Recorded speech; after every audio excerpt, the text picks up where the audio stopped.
Hey everybody, it's Sarah Reynolds, and I'm here to talk to you today about Aquanatomy, which I am pretty excited about.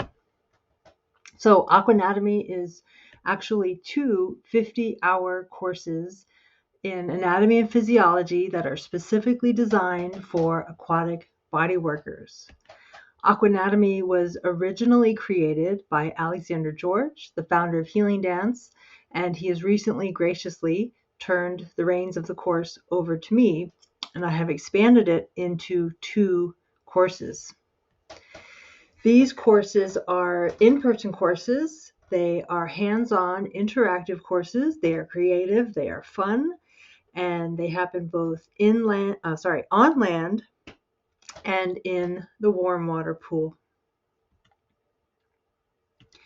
There is a prereq for Aquanatomy. It shouldn't be somebody's first foray into aquatic bodywork.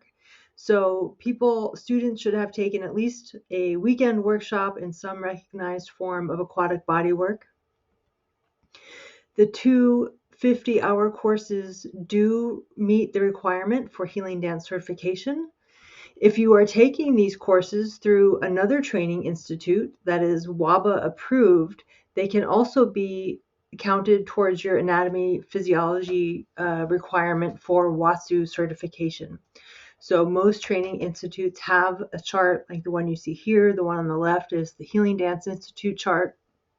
And if you have questions about this, you're welcome to contact me or contact somebody at the training institute to find out what requirements these courses can satisfy in your particular situation. So let's take a look at these courses and see what they are. The purpose of Aquanatomy is to enhance both the giving and receiving of aquatic bodywork. And the secondary purpose is to give aquatic bodywork students relevant anatomical information. And towards the end of allowing people to give safer sessions, more skilled and confident sessions, and to help aquatic body workers develop an anatomical and professional literacy that allows them to communicate better with both clients and other healthcare practitioners. Here's a close-up on that. The first Aquanatomy course I've dubbed Floating the Bones because it largely focuses on the skeletal system and will look at the principles of hydrodynamics like specific gravity, buoyancy, viscosity, temperature, as well as some other things, and talk about how the anatomy and physiology changes when we're in warm water for extended periods. And we will also be talking specifically about the joints and how we move on land, in water, how that differs, and also how we don't move. We'll be looking at the major muscle groups, spending some time looking at respiratory physiology, which is so important for the kind of work that we do, and especially when we start bringing people underwater. And then finally, there are some other topics in this class, including stretching, flexibility, mobility, hypermobility, which happens to be a hot topic right now. And we'll be talking about pregnancy and what changes happen in the pregnant body and what we need to do to accommodate those. And then we'll also have a short section on contraindications. So that's Floating the Bones. The second class is called Floating Fascia, and this is a biotensegral fluid dynamics approach to looking at the body. What does that mean? It means that we look at the body as a whole, we look at how things are connected through the tensional network of the fascial system. We will talk specifically about the anatomy and physiology of the fascia. We know a lot more than we did 20 years ago, even 5 years ago, and we'll look at fascial characteristics both on land and in water. We'll look at the common myofascial patterns that have become so popular in recent years. We're going to talk quite a bit about the way the fascial system and the nervous system interact, how those two systems talk with each other, and we'll look at terms like proprioception in a new light, interoception, nociception. We're going to look at pain and how the fascial system, the nervous system, the circulatory system all combine in a warm water environment to relieve pain. And there's a little space in here for current topics in fascial research and other anatomical current topics, because anatomy and physiology are evolving, growing fields. They are not static fields, and our coursework should represent that. So if you would like to bring an Aquanatomy class to your area, what will we need? We'll need a classroom. And here is a classroom from 2014, an actual Aquanatomy classroom. We have some massage tables, a comfortable place to sit. We have some skeletal models. And we also see the display here, which is Alexander's original flip charts.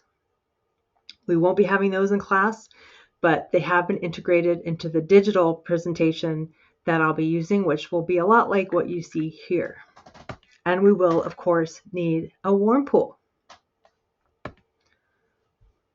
So I want to make a plug for this idea that anatomy and physiology is not simply memorizing labels.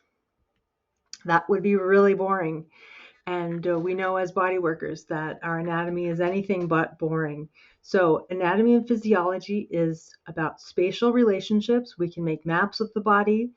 We can look at how structures relate to one another. We can look at how different bodies are in relation to each other. We know that learning anatomy is a sensory experience, especially for body workers. We're going to be exploring, and not only is the field of anatomy evolving, but we're evolving. Our anatomy isn't the same as it was yesterday, as it was 5 years ago, or as it will be in 5 years. So this is a dynamic class, it's a creative class, and we're going to sort of be zooming out into zooming out into the body as a whole, and then zooming into very specific structures, back and forth. It's really fun. And in light of that, I like to, as we all do, accommodate as many different learning styles as possible. And so you see a list here of different tools, different helpers in the classroom, so that everybody can find an easy path towards learning the anatomy that is so helpful to us. So those are the requirements. And lastly, I just wanted to tell you a little bit about myself. I'm an American. I live in Denmark, about an hour north of Copenhagen, in an old house, so you can probably hear the floor creaking once in a while under my feet. The classes that I teach are in English, and I am a massage therapist since 1999. I studied Watsu with Harold and Meenakshi at Harbin Hot Springs in 2003. And for about 15 years, I taught massage and body work at 2 different schools in Albuquerque, New Mexico. In 2016, I became a healing dance practitioner and instructor, and most recently, I have been on a self-study path of learning as much as I can in the field of fascial research. So, my favorite word isn't aquanatomy, it's talkanatomy. So if you want to talk aquanatomy with me, you can find me on my website, sarahreynolds.dk.